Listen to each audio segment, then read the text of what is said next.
everyone, and welcome back to part 2 of my 2022 favourites. So these are all the books that were my favourites in 2022, as is obvious. I just split this video into 2 parts just because otherwise it would be really long, and I just thought it might be a bit easier that way. So let's just get started. So the first book is The Book Eaters by Sunny Dean, which I loved this book so much. I don't think I was expecting to love it quite as much, but it was like the perfect blend of like fantasy / horror, and I just really loved all the themes and everything. So following this character who's like, she's what's known as a book eater, and like book eater society is like very sort of conservative, and they have these like manor houses which are like hidden from the main populace. And they grow up in these families, and like their women get traded to another family to have a baby, and then they have to be separated from their baby and return to their main family. And so yeah, and then they're like the families, they, instead of eating like normal stuff to live, they eat books basically. But then there's this iteration of book eaters called mind eaters. So instead of eating books, they eat brains, and they're like a bit crazy and like very feared. So the main character, her son, is a mind eater, and she like escapes with him because she doesn't want him to be like taken away. And then they're like have escaped and they're trying to survive, and she's like getting people for him to feed from. And there's also this like drug, I can't remember what it's called like reformation or redemption, I'm pretty sure it's called redemption, which like helps mind eaters. It stops them from needing brains to like survive. But the family who produces redemption have all had a massive like coup and collapse, so now there's no redemption on the market. So basically they are running away from the family is trying to track them down, and they're trying to track down redemption, and they get a lead on this, but it's a bit suspicious.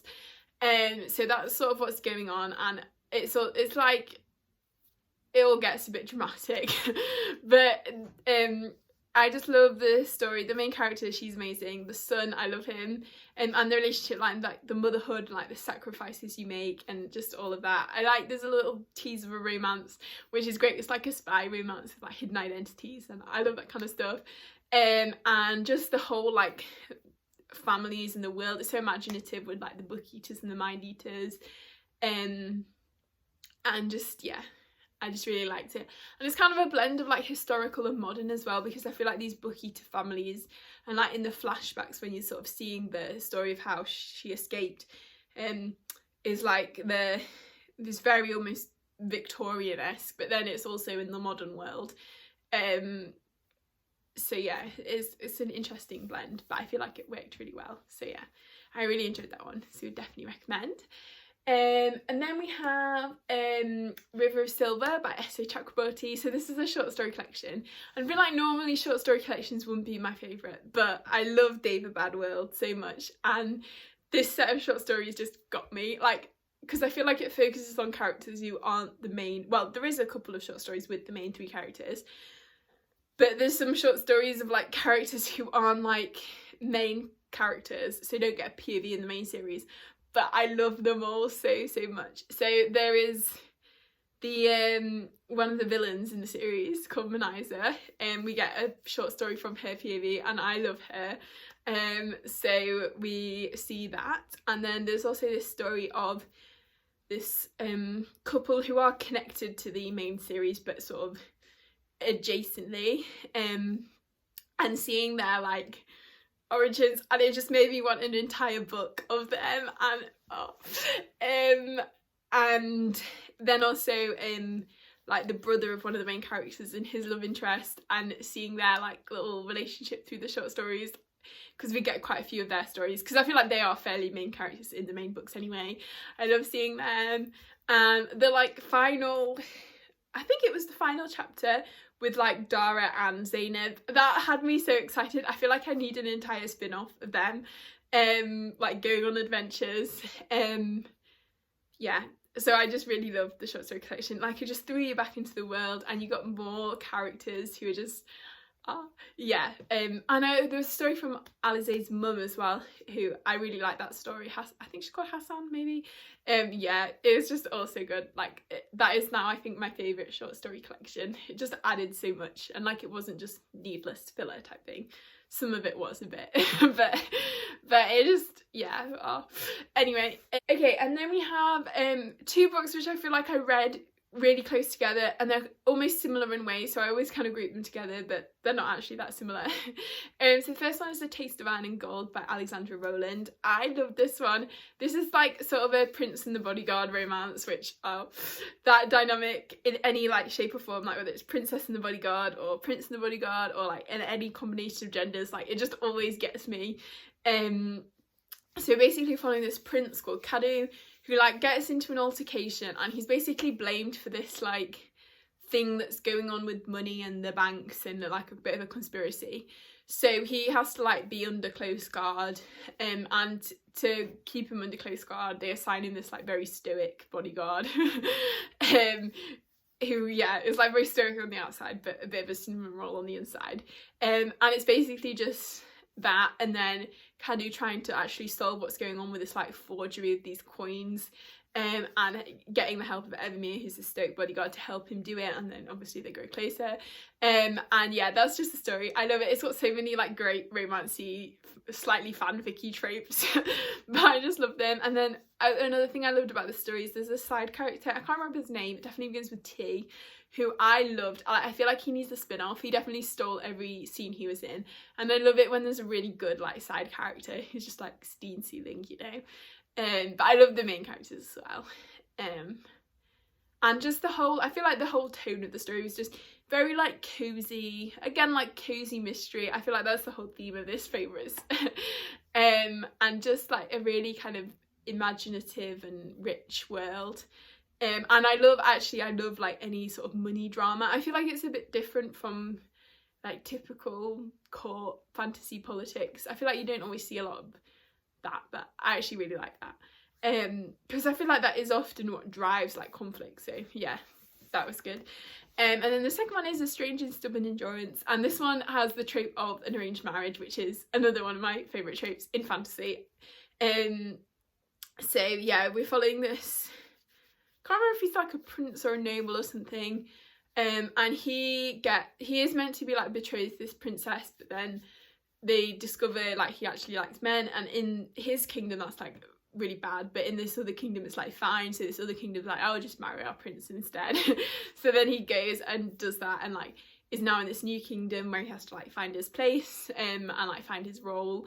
And there's also a conspiracy of like, I think someone's trying to kill him, and like work out why that's happening, and like there's various political unrest in the new kingdom as well. And yeah, I just really like it. I really love the relationship. I really love the story. And again, like there's the really, really great friendship between the main character and his best friend. And like, I love it when there's a really good friendship as well as a romance, like in a romance book, that you like root for the friendship as much as you root for the romance type thing. So yeah, that was really good. So would highly recommend both of those books. Next we have the Book of Gothel, which I really love this one. So I love, like, I was gonna say I love Rapunzel. I love Tangled. Let's leave it at that. Yeah, I feel like Tangled just hits all my boxes for like the perfect film. Like there's a romance, there's a evil MILF, there's a great story, there's a good love song, there's a good villain song, there's a good like I'm going out to explore the world song. There's a good like, you know, that scene in the pub where they're like, what's it, I've got a dream, that one. And then I love the Tangled series, which if you're like a Disney fan, I would definitely recommend the Tangled animated series on Disney Plus. It's so good. And like the new characters in that series, there's this character called Cassandra. If you watch the series, I love her so much. But anyway, that's a tangent. So this book is not actually related to Tangled in the slightest, but it has we're basically following like the origin story of Mother Gothel, And I think the reasons I love this book are it's very like foresty and witchy, which I love. Like just those kind of atmospheric, creepy forest vibes I love. And there's also some good themes in this book of like, what's the term? Like reproductive rights, I guess, but not in such a modern context. So it's like the kind of healer women helping out other women type thing. So we follow this character called Hazel Weiss, who's like grown up in this village, and she's like kind of an outcast because she's a bit witchy, and I think she's a midwife, which I love that kind of side of things of like the birthing and everything. Yeah, and then basically I think she has a romance with someone at some point. Can't remember all the details. And she also gets involved with this princess who's like run away but is pregnant, but the husband prince is really abusive, and Heloise eventually finds this tower where she's like gets taken in by the current Mother Gothel, because like the owner of the tower is known as Mother Gothel, and then that Mother Gothel passes away and Heloise becomes Mother Gothel, and it's like this shelter, the tower for women who are like in trouble, basically any kind of trouble, and that's kind of the story. And then I think eventually she ends up taking in a Rapunzel type character. But I feel like that's quite late on in the story, so it's more like the tale of how Heloise came to be Mother Gothel in this tower. And there's just a lot of like, like almost like Nordic foresty vibes and political drama. That's the best way I can describe it. But I would definitely highly recommend. The writing's really beautiful. Yeah, it's a great. I feel like winter is a good time of year to read this book as well. So would recommend. Despite my little tangent about Tangled at the beginning, it's very different vibe from Tangled, and it's not really the story of Rapunzel at all, but it's like still a really good like kind of folk tale-y vibe story, so would definitely recommend that one. I feel like a lot of the ones I have left are romances. Okay, then we have House of Hunger by Alexis Henderson. I love this one. Like I thought I was going to enjoy it because like I liked her first book, but I feel like I just liked her first book, like it was okay and I enjoyed it, but it wasn't like I wasn't obsessed with it or anything. But House of Hunger, oh my god, it was so good. It like triggered off a now obsession with like vampires, and I've been reading so much like paranormal romance on my Kindle, which is so bad, but anyway. I feel like I'm 14 again.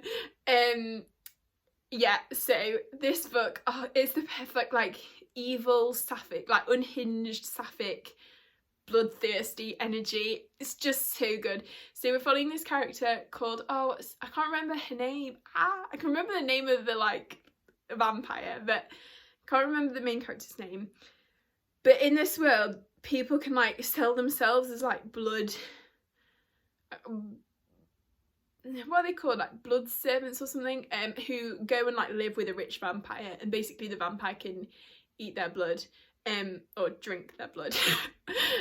So the main character, what's her name? Goes to this manor house of this vampire called Elizabeth, and there she ends up like in this basically harem of women who are blood suppliers, and they all like competing with each other to try and be like top blood. I feel like, what are they called? I always think blood mage now. Something. And yeah, there's various like drama there. But then as the story unfolds, it's more like the house is getting more sinister, and like there's more to the outside than just these women coming in and supplying their blood. And like Lisbeth is like not Lisbeth, what is her name? Is like in competition with this other one called Cecilia, and like then Liz, I keep trying to call the main character Lisbeth, but that's the name of the vampire. But then so the main character like takes on the place of like first blood servant, and Cecilia, who was previously that, like goes missing, and then it's all a bit mysterious, and then like discovers that in the past like all the other previous blood servants have all like disappeared. So yeah, and it all gets a bit creepier, and like the like unhinged energy increases, and it's just so good. Like the vibes, the like gothic suspense and the vampire vibes, and it's just also good, like they're really toxic but you can't look away from it relationships, and yeah, It's really good. I would really, really highly recommend. It was so good. So yeah. More romancy books. So I love Cat Sebastian, who's like writes historical, often queer romance. So my favourite one of hers I read this year was called, two. I think I read all her books this year. A Delicate Deception. I love it so much. It's just like two kind of outcasty characters who I feel like just find their place with each other. So I think one of the characters, she called it Amelia, who she's like quite socially anxious and has moved to like the countryside, and lives with like her governess, not her governess, like her friend who is a governess, and then she like goes out for walks every day, and one day she bumps into this like character, I think he's called Sydney, who's like this slightly like big teddy bear type character, and they like go on walks and then like get to closer, but then like she discovers that Sydney is actually the like lord of this manor or whatever, and then that causes a bit of drama. But it's just such a little fun family, and it's like, yeah, like there's some other characters in the story as well. So like Amelia's friend, the governess, she's great. I love her so much.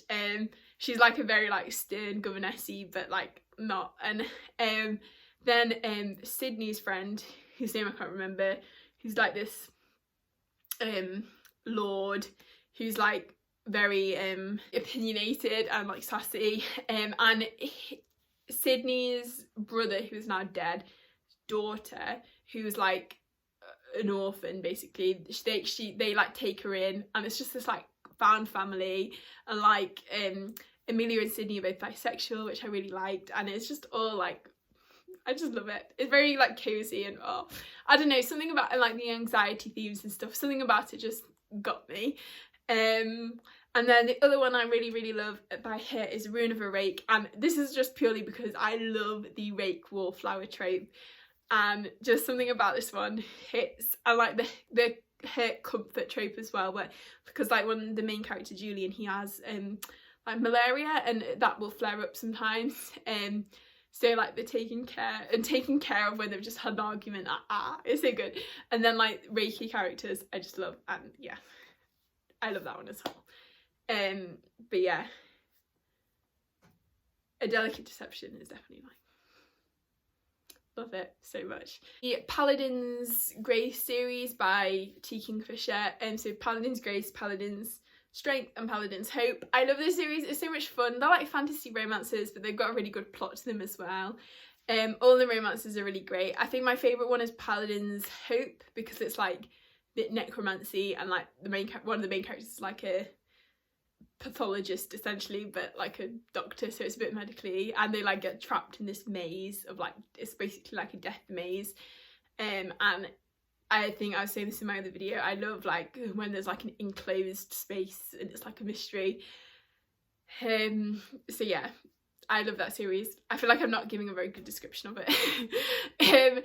The first one, we follow this paladin called Stephen and this like witch called Grace, who and I can't even remember how they meet, but they end up meeting, and there's this like mystery going around of these people who are getting beheaded, and they kind of team up to solve this mystery, and it's like a romance basically. And then the second one, there's this another paladin. So the paladins actually, they are like the paladins of the saint of something, and this saint has like disappeared on them, and now they all like have these episodes where sometimes they get completely out of control. So they all like stick together, but because of this they're like reluctant to find love or whatever. Then the second book is another one of the paladins called Esteban, and he goes like up north, and when he's travelling north he comes across this like group of nuns who have been like displaced from their home, and like it's a bit of a mystery, and he befriends this nun called Clara, who's like secretly a shapeshifter. And yeah, it's like their romance and their adventure and finding out what's happened to these nuns, and it's kind of connected to the mystery in the first book. And then the last book is Galen, another one of the paladins, who is investigating again these murders in the city, and it comes across Piper, who's this like bone doctor, and then in the course of the investigation they end up in this like underground maze, and it's full of traps and stuff. So yeah, and it's a romance. So they're the basic plots of those books, but they're all really good, so would highly recommend. Then we have Alison Cochran's books, so The Charm Offensive and Kiss Her Once for Me. I love both of these so much. The Charm Offensive, I don't know why, but it made me cry a lot. I think it's just the like representation of the anxiety and the relationship between like mental illness and queerness, and I don't know, just the intersection was just really good. And yeah, so I love them. And then the premise of that story is this reality TV show, and Charlie, the main character, gets recruited to this TV show to like try and reform his image because he had like a panic attack basically in the big boardroom meeting. I don't entirely know why getting on this TV show is gonna reform his image, but anyway. And there he's like trying to connect with one of these women, but he ends up having more of a connection with like Dev, who's his handler. But he also has Charlie has a lot of anxiety and stuff, and I really like the story, and it's very like, you know, like the reality TV show. And then Kiss Her Once for Me is a Christmassy. I would definitely recommend reading it at Christmas time because it was like the perfect time to read it. Basically follow Ellie, who had this like fling with this woman last Christmas, but then has like never seen her again, and then this Christmas she meets this character called Andrew, who like, in order to get his inheritance, has to like fake a relationship. So he fakes a relationship with Ellie, and then takes Ellie to his like family Christmas shindig at this like snow cabin in the mountains. But when she gets there, Andrew's sister is the woman who she was with like last year at Christmas. So it's very like drama. And then it's a relationship, it's a second chance romance. It's a relationship between Ellie and this sister called Jackie, or Jack. Jack. And I really love it, just all the like Christmas vibes. So the character of Andrew is amazing. I love him so much. He's so funny. He's like a massive himbo, and he's like a frat boy locked in the body of a I don't even know what you call them, like investment bro. And there's this another character called Dylan, who's like Jack's best friend, and it's just also good. I love the like family Christmas vibes, and like Ellie has a very like fraught relationship with her mum and doesn't even have a relationship with her dad, so she's never like had a family, and she gets like taken into this family, and it's so cute and precious. And I just love all the characters and everything, and it's just really good. Would really highly recommend. So yeah, they're both really good romances if you're looking for one, and I feel like Andrew just needs his own spin-off. Yeah. Then we have the Wolf Song, what's it called? Green Creek series by TJ Klune. So there's like Wolf Song, Raven Song, Heart Song, and Brother Song. My favourite one is Heart Song. They just follow this pack, who they're called the Bennett pack, of wolves, well, like werewolves, who like move into this small town. In the first book, the like youngest one befriends this character called Ox, who's like lived in the town his whole life, and then but the stories they tell like different, so like there's 3 brothers, and 3 of the stories are each brother's books, and then one of the stories is like the uncle book. So it's like they're all kind of tied together, and they're all just like this found family of, well, / actual family. And this Bennett pack, and it's just all so good. I just love them all so much. And yeah, my favourite one is Heart Song, because it's not quite a second chance romance, because it's like an amnesia romance basically. But they're all kind of, they have a bit of romance in them, but they're mostly like adventure and like drama of this pack and what's happening to them, and threats to the pack, and like the family and everything. Just but I think Heart Song's my favourite, because the brother Kelly, I like him. He's very like, he's a much more gentler personality than some of the others in the pack. And then Robbie, the other character, is like this total himbo, and I love him so much as well. And I just really like their romance and the rep, because Kelly's asexual as well, which I really liked. And just, yeah, the whole like you've forgotten, and the plot twist as well is really good. When you like click what's going on is good. So yeah, would highly recommend that series. I would definitely recommend reading it as a series though, rather than standalones, because I feel like they all kind of connect to each other. So yeah, that's that one. So that is everything. So let me know if you've read any of these books and enjoyed them, or want to read any of these books. I'd really love to know. If you enjoyed the video, please give it a thumbs up and subscribe if you haven't already. And I hope everyone is having a really great day, and I will see you next time.